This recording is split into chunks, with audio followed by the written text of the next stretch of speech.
sanang plagiarism o panggagaya. Ito ng isang industrial engineer. Ginamit niya ang thesis. Yan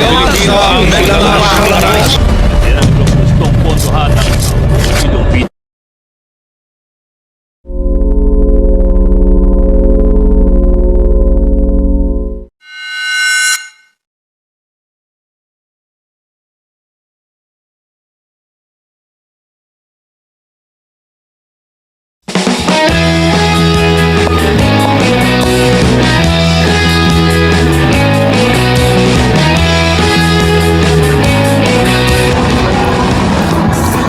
Uy, tabol ka na naman. Oo. Ang galing mo ah. Thank you. Congrats. Okay. Una na ako ah. Okay, bye-bye. How will I be small? How will I even ever laugh at all? I wish I could see.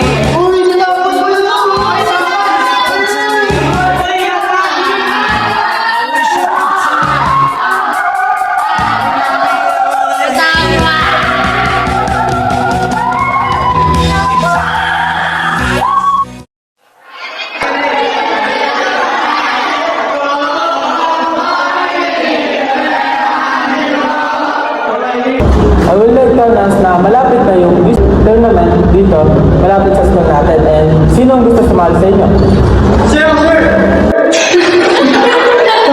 Sasali ka, hindi ko makasabay.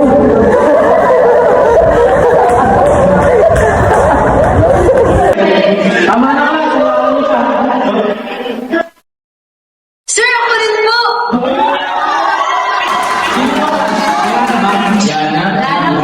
Okay, goodbye. Ikaw na naman yan, for sure. Si Takwan ka eh. Ikaw na naman.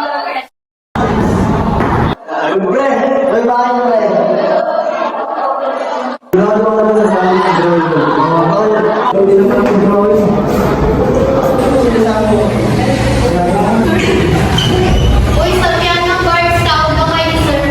Okay. Uy, dito na ako. Bye.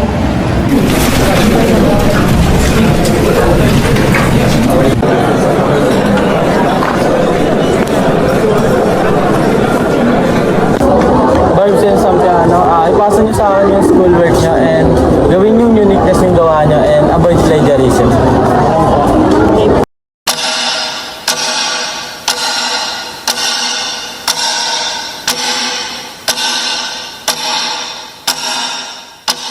Uy, di ba yung ano? Ano sa contest?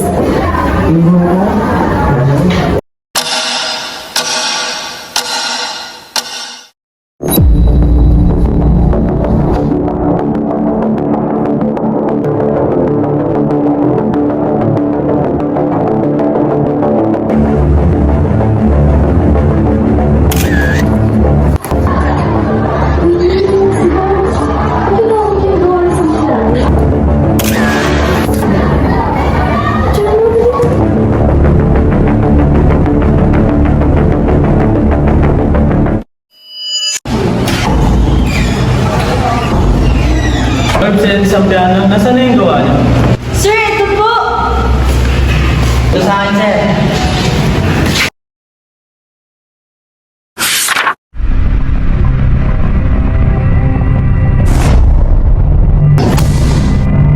Bakit parehas yung gawa yung dalawa? Sir, baka ginaya po ako sa piano. Parang yung gawa ko yan. Sir, totoo po yun. Nakita ko si Barbs hawak ko yung papel ni sa piano. Gawa ko yung Barbs. Sorry po, sir. Madami po kasi akong ginagawa kaya nalimutan ko. Meet me in the guidance office. Now.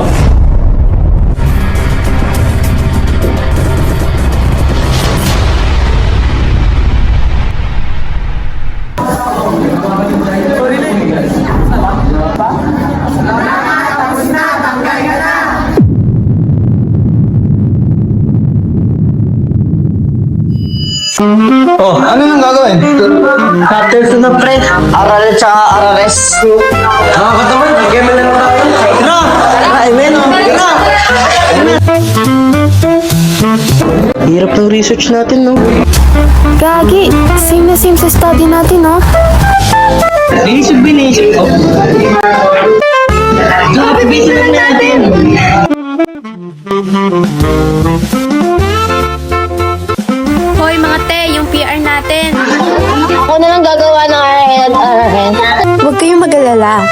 nakita kami ni Viray na same sa study natin. Gagayahin natin. Pwede ba yun? Huwag tayo nahuli niya na.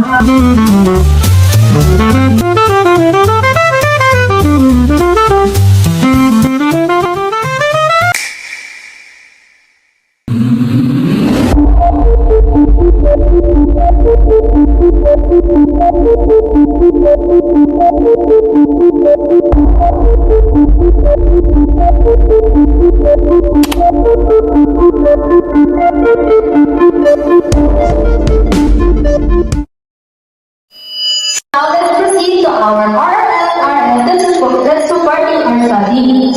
So, did you just copy your RSL from the project? Mom, it's Ano to? Did you know na plagiarism yung ginagawa niyo? I'm sorry, but this is not acceptable. You are not defended.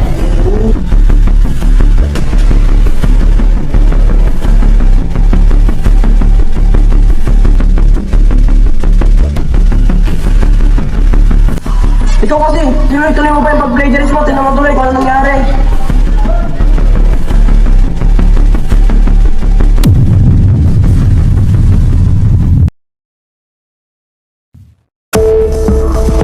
Plagiarism occurs when a writer uses someone else's language, ideas, or like the artwork and materials without acknowledging the original source.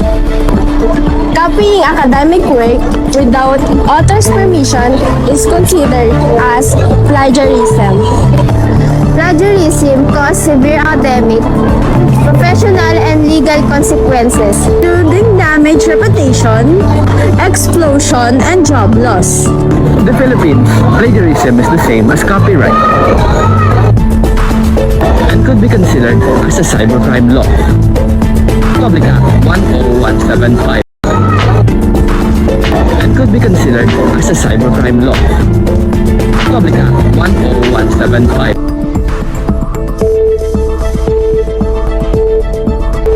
Read original source properly. Paraphrase properly.